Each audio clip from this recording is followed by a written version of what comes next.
दोस्तों, भविष्य एक ऐसी चीज है जो हर कोई देखना चाहता है, लेकिन हर कोई कहता है कल किसने देखा।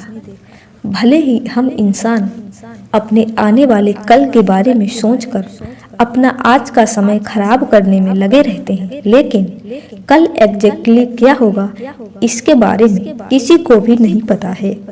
फिर भी चाहे वो आप हों या हम, लेकिन हाँ, एक चीज है जो हम आपको बता सकते हैं, आने वाले कल में दुनिया किस तरह की होगी। जी हाँ, आपकी पर्सनल लाइफ का तो पता नहीं, लेकिन आने वाले 2070 तक ये दुनिया बहुत बदल जाएगी। ये बदलाव किस तरह के होंगे, जानने के लिए वीडियो को अंत तक देखें। सबसे पहले बात करते हैं इंडियन स्पेस की, क्योंकि इसरो दिन दुगनी रात चौगुनी तेजी से कामयाब हो रहा है, जिस पर हम सभी को बहुत नाज है। फिर चाहे 104 सैटेलाइट को सिंगल रॉकेट में भेजकर दुनिया में एक नई मिसाल कायम करना हो, या फिर पहली बार मंगल ग्रह पर लैंड करना हो, या फिर चांद के दक्षिणी ध्रुव पर जाना हो, इसरो ने बहुत ही कम बजट के साथ ये सभी चीजें मुमकिन की हैं, जो कर पाना आज तक की किसी भी देश के बस की बात नहीं है। हम आते हैं सबसे ज्यादा आबादी वाले देश के बारे में जानते हैं।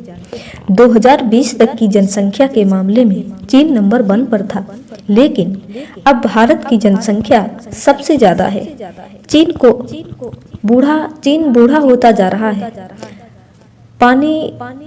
दोस्तों, माना जा रहा है 2070 तक क्लाइमेट चेंज होने की वजह से आर्कटिक की सारी बर्फ पिघल जाएगी, जिससे समुद्र का स्तर बढ़ जाएगा। अगर बात की जाए आने वाले समय में सबसे शक्तिशाली व्यक्ति कौन होगा, तो वो है एलन मस्क। दुनिया इसके आइडिया पर चलेगी और 2070 तक लोग मंगल ग्रह पर बस जाएंगे। इसके अलावा एलन मस्क के हिसाब से 2032 तक न्यूरोलिंक प्रोजेक्ट को लोगों के सामने ले आएंगे। असल में ये एक ऐसा प्रोजेक्ट है जिसमें एक इंसान के सिर में छेद करके उसके दिमाग में एक चिप फिट की जाएगी, जो ब्रेन की इलेक्ट्रिसिटी से चलेगी। इस चिप से मानसिक रूप से बीमार लोगों के दिमाग बंद पड़ गए हिस्से को दोबारा एक्टिव करने के लिए इस्तेमाल किया जाएगा, जिससे मानसिक रूप से परेशान लोग ठीक हो जाएंगे। यहाँ तक कि एलन मस्क ये भी कह रहे थे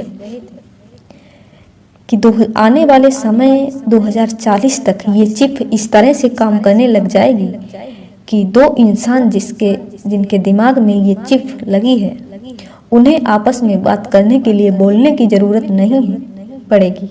वो सिर्फ इस चिप से एक दूसरे को समझ जाएंगे, एक दूसरे से बात कर पाएंगे। साल 2050 तक सभी फ्यूल समाप्त हो जाएंगे। फिर गाड़ी को चलाने के लिए न तेल बचेगा न बिजली बचेगी, लेकिन ईंधन भी नहीं बचेगा। यही वजह है 2070 तक आते आते इलेक्ट्रिक व्हीकल्स पर डिपेंड हो जाएंगे हम सभी लोग, और आपको चार्जिंग स्टेशन जगह जगह पर लगे हुए मिलेंगे। हालांकि जमाना थोड़ा और स्मार्ट बनेगा, हाईवे भी स्मार्ट बन जाएंगे, जिस पर गाड़ी चलते चलते खुद ही चार्ज हो सकती है। उसे कहीं भी रुकने की जरूरत नहीं है। सिर्फ इतना ही नहीं, 2070 तक हम सोलर विंड एनर्जी से तो बिजली बना ही रहे होंगे, लेकिन हमारी ज़्यादा तक बिजली न्यूक्लियर प्लांट्स से आएगी, क्योंकि चाइना अपने यहाँ आर्टिफिशियल सूर्य बनाने में लगा पड़ा है।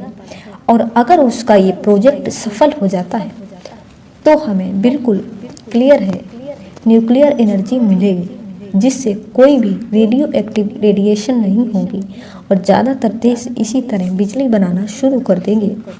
अब हम बात करते हैं जनसंख्या के बारे में। सबसे ज़्यादा आबादी वाला देश 2020 में चीन था, लेकिन अब भारत की जनसंख्या सबसे ज़्यादा है। चीन बूढ़ा होता जा रहा है, यानी चीन में बूढ़े लोगों की संख्या ज़्यादा है। कुछ ही सालों पहले चाइना द्वारा 1 चाइल्ड 1 पॉलिसी के कारण वहाँ की जनसंख्या की दर लगातार गिरती रही है। हालांकि चाइना में अब लोग 2 बच्चे पैदा कर सकते हैं, लेकिन कई सालों से एक बच्चे को पैदा करने की वजह से वहाँ के लोगों ने 2 बच्चे पैदा करने छोड़ दिए हैं। ऐसे में जिस हिसाब से भारत की जनसंख्या बढ़ती जा रही है, उसे देखकर कहना गलत नहीं होगा कि साल 2042 तक दुनिया की जनसंख्या 19 मिलियन हो जाएगी और उसमें भारत की जनसंख्या सबसे ज़्यादा होगी। अगर ऐसा हुआ तो भारत में बहुत सारी समस्याएं पैदा हो जाएंगी, जिससे सबसे ज़्यादा गरीबी और बेरोजगारी बढ़ेगी।